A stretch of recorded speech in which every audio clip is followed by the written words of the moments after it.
بسم اللہ الرحمن الرحیم۔ علم النحو سے متعلق اب تک 4 اسباب ہو چکے ہیں۔ آج ہم چاروں اسباب کے اس سبق کے اندر خلاصے کو دیکھیں گے۔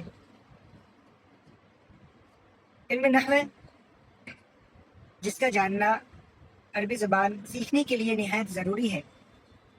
اب تک جو اسباب آپ کے سامنے پیش کیے گئے ہیں ان میں پہلے میں لفظ کے بارے میں بات آئی تھی کہ لفظ کسے کہتے ہیں، اسی طرح لفظ کے اقسام کے بارے میں آیا تھا، پھر لفظ موضوع اس کے اقسام کے بارے میں آیا تھا، اس میں فعل اور حرف کے بارے میں، اس کی علامتوں کے بارے میں آیا تھا۔ آج ہم اس سبق کے اندر جو اب تک اسباق ہو چکے ہیں ان کے ریویژن کر لیں گے، ان کے خلاصے کو دیکھیں گے۔ تو لفظ کسے کہتے ہیں؟ ما یتلفظ به الانسان، کہ انسان جس چیز کا تکلم کرتا ہے، جو آواز اس کے منہ سے نکلتی ہے تو اسے لفظ کہتے ہیں۔ انسان کے منہ سے جو بھی آواز نکلتی ہے اسے کیا کہتے ہیں؟ لفظ کہتے ہیں، خواہ وہ کسی گونگے انسان کے ہی منہ سے نکلے ہوں، خواہ وہ کسی گونگے انسان کے منہ سے نکلے ہوں، وہ بھی لفظ ہی ہوتا ہے۔ اور پھر آگے جا کر کے بات یہ سمجھ میں آ رہی ہے کہ کبھی ایسا ہوتا ہے کہ لفظ ہمیں سمجھ میں آتی ہے اور کبھی ایسا ہوتا ہے کہ لفظ ہمیں سمجھ میں نہیں آتی ہے۔ تو جو لفظ ہمیں سمجھ میں آتی ہیں، اس کے معنی ہمیں سمجھ میں آتے ہیں، اس کا مفہوم ہمیں سمجھ میں آتا ہے کہ اس لفظ سے کیا کہنا چاہتا ہے سامنے والا، تو جس کا کوئی معنی و مطلب ہو ایسے لفظ کو ہم کیا کہتے ہیں؟ لفظ موضوع۔ اور جس کا معنی سمجھ میں نہ آئے ہم اس کو کہتے ہیں لفظ مہمل۔ تو خلاصہ یہ ہوا کہ لفظ یعنی جو انسان اپنی زبان سے نکالتا ہے، اپنے منہ سے نکالتا ہے، اسے کہتے ہیں لفظ۔ اب لفظ کی 2 قسمیں ہوتی ہیں، ایک وہ جس کا معنی و مفہوم معلوم ہو، ایک وہ جس کا معنی و مفہوم کچھ ہو ہی نہ۔ تو جس کا معنی و مفہوم ہو اسے لفظ موضوع کہتے ہیں، اور جس کا کچھ معنی و مفہوم نہ ہو اسے مہمل کہتے ہیں۔ وہاں پر میں نے اسباق کے اندر لفظ موضوع کے بارے میں کہا تھا کہ لفظ موضوع کلمہ کو کہتے ہیں، لیکن اس سے پہلے ہم ایک تقسیم اور دیکھ لیتے ہیں جو ضروری ہے، وہاں پر بتانا بھول گیا تھا۔ یہاں پر دیکھ لیں کہ لفظ موضوع کی 2 قسمیں ہوتی ہیں، یعنی وہ لفظ جس سے ہمیں کوئی معنی و مفہوم سمجھ میں آئے اس کی 2 قسمیں ہوتی ہیں، چاہے تو وہ لفظ اکیلا ہوگا یا پھر کئی الفاظ ہوں گے۔ اگر لفظ اکیلا ہو تو اس کو مفرد کہتے ہیں، اور اگر لفظ اکیلا نہ ہو بلکہ 2 لفظ ہوں یا زیادہ لفظ ہوں تو اس صورت میں ہم اس کو مرکب کہیں گے۔ یعنی لفظ موضوع کی ہم 2 قسمیں کریں گے، مفرد اور مرکب۔ مفرد تنہا لفظ کو کہتے ہیں، اور مرکب ایک سے زیادہ، چاہے 2 ہو 3 ہو جتنے بھی ہوں، اس کو کہتے ہیں مرکب۔ لفظ موضوع مفرد کو کلمہ کہتے ہیں۔ وہاں پہ میں نے بتایا تھا کہ لفظ موضوع کو کلمہ کہتے ہیں، نہیں بلکہ لفظ موضوع میں سے مفرد کو کلمہ کہتے ہیں، یعنی ایک لفظ کو کیا کہیں گے؟ کلمہ کہیں گے۔ وہ لفظ جس کا معنی و مفہوم معلوم ہو، یعنی وہ موضوع ہو اور وہ تنہا ہو، تو ہم اس لفظ کو کلمہ کہیں گے۔ تو اب ہم آگے دیکھیں گے کہ لفظ موضوع مفرد جس کو ہم کلمہ کہتے ہیں اس کی 3 قسمیں ہوتی ہیں۔ اس کی کتنی قسمیں ہوتی ہیں؟ 3 قسمیں ہوتی ہیں، اسم، فعل اور حرف۔ اسم کسے کہتے ہیں؟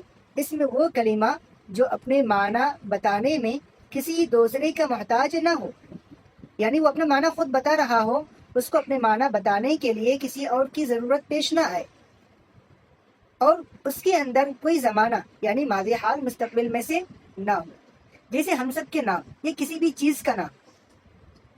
تو جتنے بھی اسماء ہیں، نام ہے، تو یہ سب کے سب کیا ہے؟ اسم ہے۔ کیوں؟ اس لیے کہ اس کے معنی ہمیں بغیر کسی دوسرے سے ملائے بغیر سمجھ میں آ جاتے ہیں، اور اس کے اندر کوئی زمانہ نہیں ہوتا ہے۔ مثال کے طور پر زید ایک شخص کا نام ہے، جب زید کہا تو اس کے اندر کوئی زمانہ نہیں ہو رہا ہے، لیکن زید کا معنی سمجھ میں آ رہا ہے کہ ایک انسان کا نام ہے۔ کتابن ایک شے کا نام ہے، ایک چیز کا نام ہے، ہمیں سمجھ میں آ رہا ہے لیکن اس کے اندر کوئی زمانہ نہیں ہے۔ مسجد ایک جگہ کا نام ہے اور اس کے اندر کوئی زمانہ نہیں ہے۔ قلم ایک چیز کا نام ہے، اس کے اندر کوئی زمانہ نہیں ہے۔ تو ان سب کے معنی تو ہمیں معلوم ہو رہے ہیں لیکن اس کے اندر زمانہ نہیں پایا جا رہا ہے۔ تو اس میں کا خلاصہ کیا ہوا کہ اس میں کے اندر دو چیزیں ہوتی ہیں، ایک یہ کہ وہ اپنے معنی بتانے میں کسی اور کا محتاج نہیں ہوتا ہے، اور دوسرا یہ کہ اس کے اندر کوئی زمانہ بھی نہیں ہوتا ہے، کوئی زمانہ نہیں ہوتا ہے۔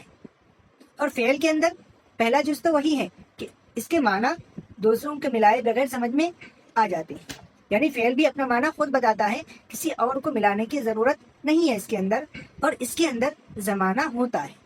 اس میں کے اندر زمانہ نہیں ہوتا ہے اور اس کے اندر زمانہ ہوتا ہے، یعنی ماضی حال مستقبل میں سے کوئی نہ کوئی زمانہ اس کے اندر پایا جائے گا۔ مثال کے طور پر کتبہ، کتبہ کے معنی وہ لکھا، تو معنی ہمیں سمجھ میں آ رہے ہیں، اس میں کسی اور کو ملانے کی ضرورت نہیں ہے، اور اس کے اندر ایک زمانہ بھی سمجھ میں آ رہا ہے کہ وہ لکھا، یعنی ماضی کے اندر وہ لکھا، گزشتہ یعنی وہ لکھ چکا ہے۔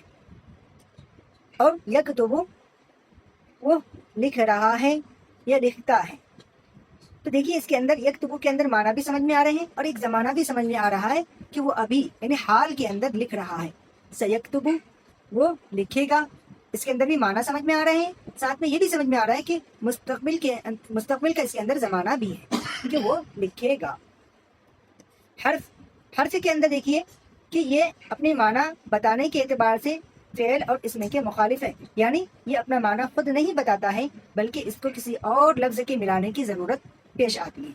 حرف اپنا معنی خود نہیں بتا سکتا ہے بلکہ یہ کسی اسم یا فعل کے ساتھ میں مل کر کے ہی اپنا معنی بتا سکتا ہے، خود نہیں بتا سکتا ہے، اور اس کے اندر کوئی زمانہ نہیں ہوتا ہے، حرف کے اندر کوئی زمانہ بھی نہیں ہوتا ہے۔ جیسے من کے معنی ہے سے، ہم سے کہیں گے اس سے کوئی مطلب سمجھ میں نہیں آ رہی ہے جب تک کہ ہم اس کے ساتھ میں کوئی اسم نہ ملا دیں۔ جیسے ہم کہیں گے من البیت، گھر سے، تو اب ہمیں مطلب سمجھ میں آ رہا ہے۔ الہ کے معنی تک، فی کے معنی میں، اعلیٰ کے معنی پر، ان سب کے جو معنی ہیں ہم جب تک ان کو کسی اور سے نہیں ملائیں گے تب تک ہمیں سمجھ میں آنے والا نہیں ہے، اور ان کے اندر کوئی زمانہ بھی نہیں ہوتا ہے۔ اب یہاں سے ہم اسم کی علامتوں کو شروع کریں گے۔ اسم کی ایک علامت ہے الاخبار عنہ، یعنی مسند الیہ ہونا، کیا ہونا؟ مسند الیہ ہونا، اور دوسری ہے الاخبار بہ، یعنی مسند ہونا۔ مسند الیہ کسے کہتے ہیں؟ کہ جس کے بارے میں کوئی حکم یا کوئی بات کہی جائے، کوئی حکم لگائی جائے، اور مسند ہوتا ہے کہ جو حکم لگائی جائے یا جو بات کہی جائے یا جو خبر دی جائے اس کو کیا کہتے ہیں؟ مسند۔ اور مسند الیہ کہ جس کے بارے میں حکم لگائی جائے یا کوئی خبر دی جائے۔ تیسری ہے الاضافۃ، مضاف ہونا۔ مضاف جو ہوتا ہے وہ ہمیشہ اس میں ہی ہوتا ہے، فعل یا حرف مضاف نہیں ہو سکتا ہے۔ لام تعریف، لام تعریف یعنی معرف باللام ہونا، یعنی کوئی لفظ ایسا ہے کہ جو معرف باللام ہے، یعنی اس کے شروع میں الف لام لگا ہوا ہے تو وہ بھی اس میں ہی ہو سکتا ہے، فعل اور حرف کے ساتھ میں الف لام نہیں ملتا۔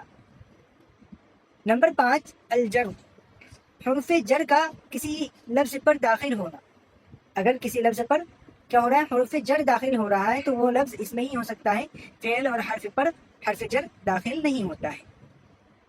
التنوین، تنوین کا داخل ہونا۔ اگر کسی لفظ پر تنوین داخل ہو رہا ہے تو وہ بھی کیا ہوگا؟ اس میں ہی ہوگا، فعل اور حرف پر تنوین داخل نہیں ہوتا ہے۔ التثنیۃ، تثنیہ ہونا، یعنی کسی لفظ کا بذات خود تثنیہ ہونا واحد سے، یا جمع ہونا۔ نمبر 8 الجمع، جمع ہونا، تو کسی لفظ کا جمع ہونا یہ بھی کیا ہے؟ اسم کی علامت ہے۔ فعل بھی تثنیہ اور جمع ہوتے ہیں لیکن اس کے اندر ضمیر تثنیہ اور جمع ہوتا ہے، فعل بذات خود نہیں ہوتا ہے۔ النعت، صفت ہونا، تو یہ بھی کیا ہے؟ اسم کی علامت ہے۔ التصغیر، مصغر ہونا، یعنی کسی لفظ کے اندر چھوٹے پن کا معنی پیدا کی جائے تو اس کو فاعل کے وزن پر بنایا جاتا ہے، تو یہ اس کو مصغر کرنا کہتے ہیں، تصغیر جس کو کہتے ہیں، تو یہ اس میں کے اندر ہی ہوتا ہے۔ جیسے رجل کے معنی ہے آدمی، اور رجیل بروزن فعیل، اس کے معنی ہوتا ہے چھوٹا آدمی۔ النداء، حرف ندا کا کسی لفظ پر داخل ہونا، یعنی کسی لفظ سے پہلے اگر حرف ندا آئے اس صورت میں وہ لفظ اس میں ہی ہو سکتا ہے، فعل اور حرف پر حرف ندا داخل نہیں ہوتا ہے۔ تو یہ سب کے سب تھی اسم کی علامتیں۔ یاد رہے کہ یہ جتنی بھی علامتیں بیان کی گئی ہیں یہ اسم کی خصوصیات ہیں۔ اب ہم یہاں سے دیکھیں گے فعل کی علامتوں کو. دیکھیے اس میں کے اندر دو علامتیں جو شروع میں آئی تھی مسند اور مسند الیہ ہونا، الاخبار عنہ الاخبار بھی ہونا، یعنی اس میں کے اندر یہ خصوصیت ہے کہ وہ مسند اور مسند الیہ دونوں ہو سکتا ہے، لیکن فعل کی یہ خصوصیت ہے کہ وہ مسند تو ہو سکتا ہے، الاخبار بھی یعنی مسند تو ہو سکتا ہے لیکن مسند الیہ یعنی الاخبار عنہ نہیں ہو سکتا ہے. یہ فعل کی خصوصیت ہے. اس میں کی خصوصیت ہے کہ دونوں ہو سکتا ہے، لیکن فعل کی خصوصیت ہے کہ وہ مسند ہو سکتا ہے، یعنی خبر تو بن سکتا ہے لیکن مسند الیہ نہیں بن سکتا ہے. نمبر 1 وہی ہے الاخبار بھی، یعنی خبر تو بن سکتا ہے فعل لیکن مسند الیہ نہیں بن سکتا ہے، مسند ہو سکتا ہے مسند الیہ نہیں ہو سکتا ہے. نمبر 2 قد کا داخل ہونا. اگر کسی لفظ پر قد داخل ہو رہا ہے تو وہ فعل کے اندر ہی داخل ہو سکتا ہے، فعل سے پہلے ہی آ سکتا ہے، اس میں سے پہلے قد داخل نہیں ہوتا ہے. سین کا داخل ہونا جیسے سیقول، تو یہ بھی فعل کی خصوصیت ہے کہ سین داخل ہوتا ہے. نمبر 3 سین کا داخل ہونا، یہ بھی فعل کی خصوصیت ہے کہ فعل سے پہلے سین داخل ہوتا ہے، اس میں سے پہلے نہیں آ سکتا ہے، جیسے سیقول.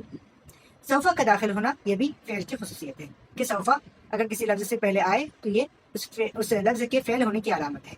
الجزم، اگر کسی لفظ سے پہلے حرف جزم داخل ہو رہا ہے اور اس لفظ کو جزم دے رہا ہے تو یہ فعل کی خصوصیت ہے، جیسے لم یضرب، یضرب سے لم یضرب، لم داخل ہو گیا جس کی وجہ سے یضرب، یضرب سے یضرب ہو گیا. التصریف، گردان کا ہونا، اگر کسی لفظ کی گردان ہو رہی ہے ماضی مضارع امر تو یہ دلالت ہے اس بات کی کہ وہ فعل ہے، اسم کی گردان نہیں ہوتی ہے، اسی طرح حرف کی کوئی گردان نہیں ہوتی ہے. امر یا نہیں کا ہونا یہ بھی کیا ہے، فعل کی علامت ہے. فعل ہی امر یا نہیں ہو سکتا ہے، یعنی کسی کام کا جو حکم دیا جاتا ہے اس کے لیے جو لفظ ہوتا ہے وہ فعل ہی ہوتا ہے، اس میں یا حرف نہیں ہوتا ہے. اسی طرح ممانعت کے بارے میں ضمیر بارز مرفوع کا ملنا، ضمیر بارز مرفوع اگر کسی لفظ کے ساتھ میں مل رہے ہوں تو وہ اس کے فعل ہونے کی علامت ہے، اس میں کے ساتھ میں ضمیر بارز نہیں ملتی ہے. اسی طرح تائے تانیث ساکنہ کا ملنا، جیسے ضربت، یہ بھی کیا ہے، فعل کے ساتھ میں ہی آتی ہے تائے تانیث ساکنہ، اسم کے ساتھ میں نہیں آتی ہے. اسی طرح نون تاکید کا ملنا جو مضارع میں داخل ہوتا ہے. نون تاکید دو طرح کے ہوتے ہیں، وہاں پر سبق میں آ چکا ہے، نون تاکید ثقیلہ اور نون تاکید خفیفہ. تو یہ خلاصہ تھا، اس میں جو بھی سمجھ میں نہ آئے تو پچھلی سبق اسباق کو دیکھ لیں، تو اس کے اندر واضح طور پر ہر چیز کو اچھی طرح سے سمجھایا گیا ہے. ایک بات وہاں پر رہ گئی تھی حرف کے بارے میں کہ حرف کی کیا علامتیں ہیں. اس میں اور فعل کی تو علامتیں ہو چکی تھی، لیکن حرف کی کیا علامتیں ہیں. تو حرف کی علامتیں یہ ہے کہ اس کے اندر کوئی فعل یا اسم کی علامت نہ، یعنی کوئی لفظ ہے اس کے اندر نہ اسم کی کوئی علامت ہے نہ فعل کی علامت ہے، تو یہ اس کے حرف ہونے کی علامت ہے، یہ اس کے حرف ہونے کی علامت ہے. یعنی جس لفظ کے اندر آپ کو دکھے کہ نہ اس کے اندر کوئی اس میں ہونے کی علامت پائی جا رہی ہے نہ فعل ہونے کی علامت پائی جا رہی ہے، تو اس صورت میں وہ حرف ہوگا، اس کے علاوہ اور کچھ نہیں ہو سکتا ہے. کیوں؟ اس لیے کہ کلمہ کی تقسیم جو ہے وہ 3 ہے، کیا، اسم فعل حرف. اس میں کے بارے میں بتایا گیا کہ اس کی علامتیں کیا ہیں، فعل کے بارے میں بتایا گیا کہ اس کی علامتیں کیا ہیں. تو جب ان کی علامتیں آپ کو معلوم ہو جائیں گی تو ہم اگر کسی لفظ کو دیکھیں اس کے اندر اسم کی بھی کوئی علامت نہیں پائی جا رہی ہے نہ فعل کی کوئی علامت پائی جا رہی ہے، تو ہم اس صورت میں کہہ دیں گے کہ یہ کیا ہے، حرف ہے. اس صورت میں کیا کہیں گے، یہ حرف ہے.